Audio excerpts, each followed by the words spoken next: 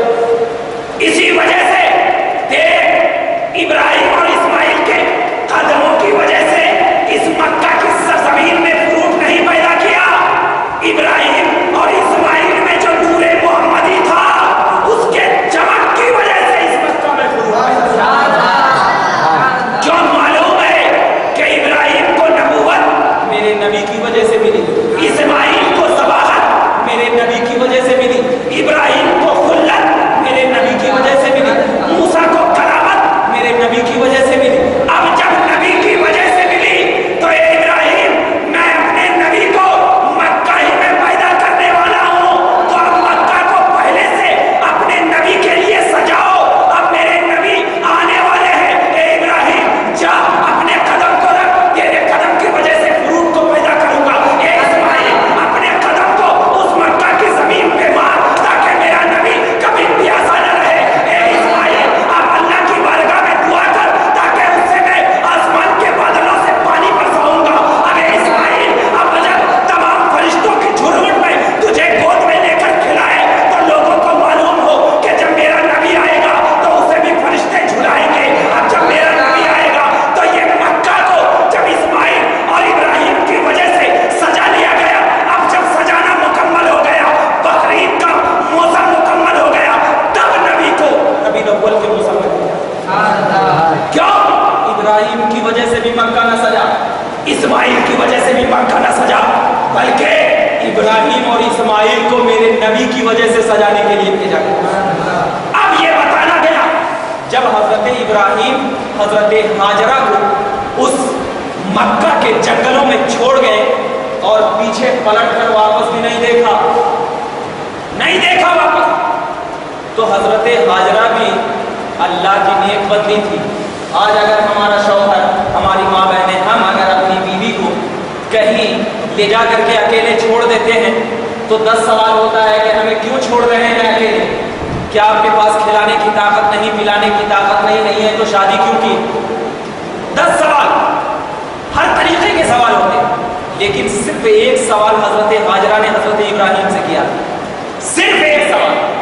کیا ابراہیم، کیا یہ اللہ کا حکم ہے؟ سبحان اللہ، سبحان اللہ، سبحان اللہ. تو حضرت ابراہیم پیچھے پلٹے بھی نہیں، چھوڑ کر کے جو واپس گئے تو ابراہیم نے کہہ دیا ہاں یہ اللہ کا حکم ہے. پھر سوال نہیں. کیوں؟ اس لیے کہ وہ نیک بندی معلوم تھا کہ جب اللہ کا حکم ہے تو اللہ بھی کھلائے گا، اللہ ہی پلائے گا.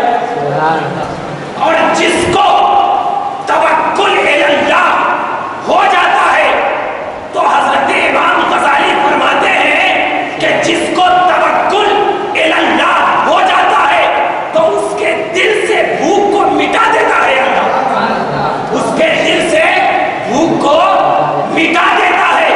اور اس کی دلیل حدیث پاک سے حضرت امام غزالی دیتے ہیں کہ جب سب سے زیادہ توکل اللہ اس دنیا میں اگر کسی کو تھا تو وہ میرے مصطفیٰ کو تھا. اسی وجہ سے میرے مصطفیٰ نے جب پیدل پہ روزے رکھا اور صحابہ کرام نے بھی میرے مصطفیٰ کو دیکھ کر پیدل پہ روزے رکھنا شروع کر دیا تو آقا دو جہاں نے کہا ایکم مثلی، سبحان اللہ. کون ہے میری طرح؟ بتا. ارے مجھے تو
حضرت حاجرہ رضی اللہ تعالیٰ عنہ اسی توکل اللہ میں بیٹھتے بیٹھتے کچھ دن گزر گئے.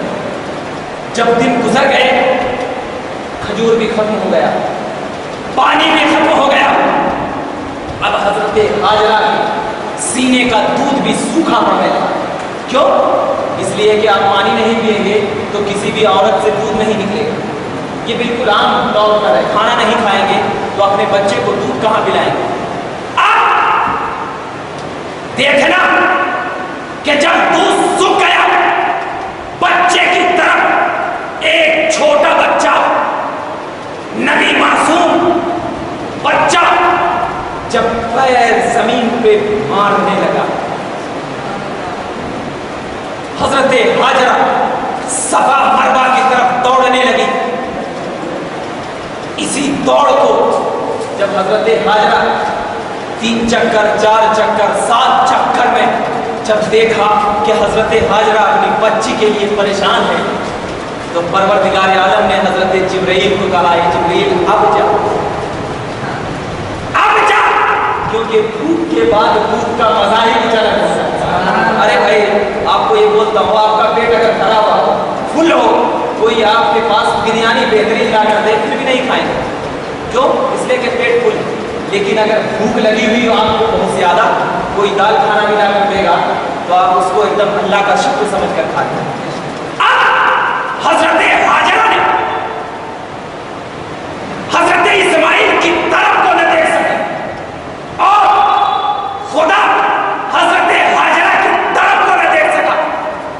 اسی وقت جب حضرت حاجرہ کو بھیجا, حضرت جبرائیل آئے, حضرت اسماعیل ذبیح اللہ کے بازو میں بیٹھ گئے. بخاری شریف کی حدیث پاک ہے 6566 حدیث پاک کا نمبر ہے. حضرت حاجرہ جب دوڑنے لگی, صفا مروہ کا چکر لگانے لگی, تو حضرت جبرائیل علیہ السلام نے اپنے پر کو زمین پہ مارا. بعض لوگ یہ کہتے ہیں کہ حضرت اسماعیل نے اپنے پیر کو زمین پہ مارا تو زمزم نکل گیا. نہیں, حدیث میں بخاری کی یہ ہے کہ حضرت جبرائیل نے جب اپنے پر کو زمین پہ مارا تو زمزم کا کنواں کھل گیا, پانی کا چشمہ جاری ہوا. جب پانی کا چشمہ جاری ہوا حضرت حاجرہ دوڑتی ہوئی پلٹ کر آئی اور آئی, دیکھتی کیا ہے کہ پانی بالکل پھیل رہا ہے. پانی کیا ہو رہا ہے؟ پھیل رہا ہے. تو اب حضرت حاجرہ نے کہا زم زم, رک رک. زمزم کا معنی ہوتا ہے رک رک. روایتوں میں یہ بات آتی ہے کہ حضرت حاجرہ اگر یہ لفظ نہ کہتی, یعنی اگر زمزم نہ کہتی, تو آج پوری دنیا میں وہ پانی سیلاب کی طرف بہتا. سبحان اللہ. پانی سیلاب کی طرح بہتا. حضرت ابراہیم, حضرت اسماعیل علیہ نبینا علیہ السلام کو اس پانی سے پیاس ہوئی, تو جب اس پانی کو حضرت حاجرہ نے پیا, حضرت اسماعیل ذبیح اللہ کو پلایا گیا, بالکل ٹھنڈک محسوس ہونے لگی. تو اب وہ پانی اتنی برکت والا ہو گیا کہ اب اس پانی کو بیٹھ کر پینا جائز نہیں. اس پانی کو بیٹھ کر پینا جائز نہیں, کھڑے ہو کر ٹوپی کو نکال کر. کیوں؟ اس لیے کہ وہ حضرت اسماعیل کی وجہ سے وہ پانی آیا. حضرت اسماعیل کے وجہ سے وہ پانی آیا. تو حضرت امام جلال الدین سیوطی علیہ رحمۃ و رضوان کہتے ہیں کہ جب پانی حضرت اسماعیل کی وجہ سے آیا تو اتنا برکت والا ہو گیا.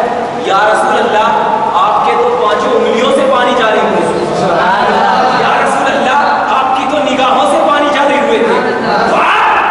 جب وہ صحابہ کرام کو معلوم تھا, صحابہ کرام کو معلوم تھا کہ اسماعیل کی وجہ سے جو پانی آیا اس کی برکت یہ ہے کہ کھڑے ہو کر پیو, یہ تو نبی کے جسم سے نکل رہا ہے, اگر اس کو اڑ کر کے بھی پیے تو ہماری بدتمیزی ہے, ہماری بدتمیزی ہے. تمیز تو اس میں ہے. یا رسول اللہ, اگر آپ کے انگلیوں سے پانی نکل رہا ہے تو قتادہ کی آنکھ میں جاتا ہے تو اس کی روشنی بڑھنے لگتی ہے. عثمان کے ہاتھوں کو لگتا ہے تو عثمان کے ہاتھ میں جو پریشانیاں تھی وہ دور ہونے لگتی ہے.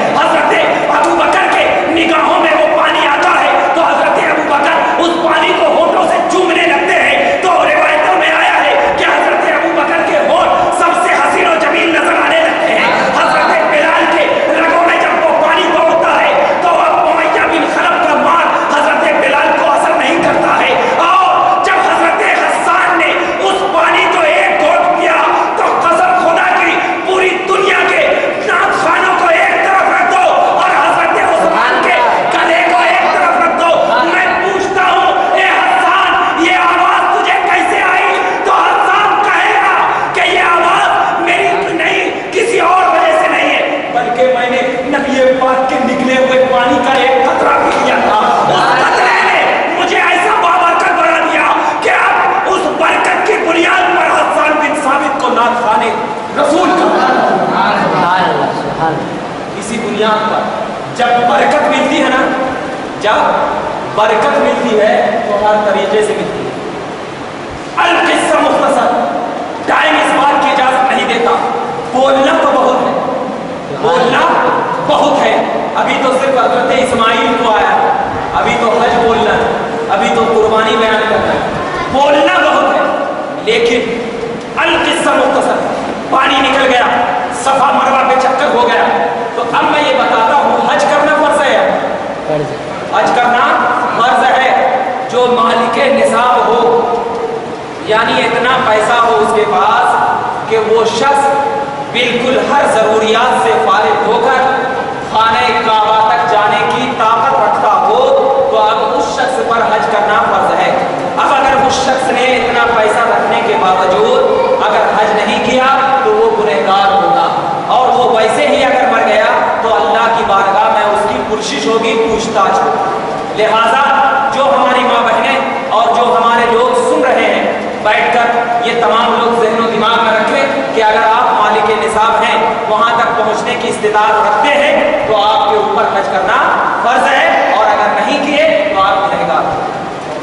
مگر جب ہم حج کی طرف نگاہ کرتے ہیں تو ہمیں حج میں سوائے بزرگان دین اور انبیاء کرام کی اداؤں کے سوا کچھ بھی نظر نہیں آتا، کچھ بھی نظر نہیں آتا۔ دیکھیے حج، یہاں سے آپ احرام باندھیں، مدینے ہندوستان سے کوئی شخص حج کر رہا ہے، اور ایک چیز ذہن میں رکھنا، حج کی 3 قسمیں ہوا کرتی ہیں، ایک ہوتا ہے حج تمتع، ایک ہوتا ہے حج قران، اور ایک ہوتا ہے حج افراد۔ حج تمتع جو عام ہندوستانی زیادہ تر حج تمتع کرتے ہیں، اس کا مقصد یہ ہوتا ہے کہ انسان کیا کرتا ہے، یہاں سے عمرہ کی نیت کرتا ہے، اور عمرہ کی نیت کرنے کے بعد جب مکہ المکرمہ پہنچتا ہے تو طواف کرتا ہے 7 چکر، اس کے بعد 7 چکر کیا ہے، صفا مروہ کی لگاتا ہے، اور اس کے بعد جا کر کے کیا ہے، حلق کراتا ہے یا بال کترواتا ہے۔ اور عورتوں کو حلق کرانا نہیں ہے، بلکہ صرف کیا ہے، بال کو ترشوانا ہے، کٹوانا ہے تھوڑا سا، عورتیں ٹکلا نہیں کرا سکتی، صرف بال تھوڑا سا کاٹ یہ کراتا ہے، یہ ہو گیا۔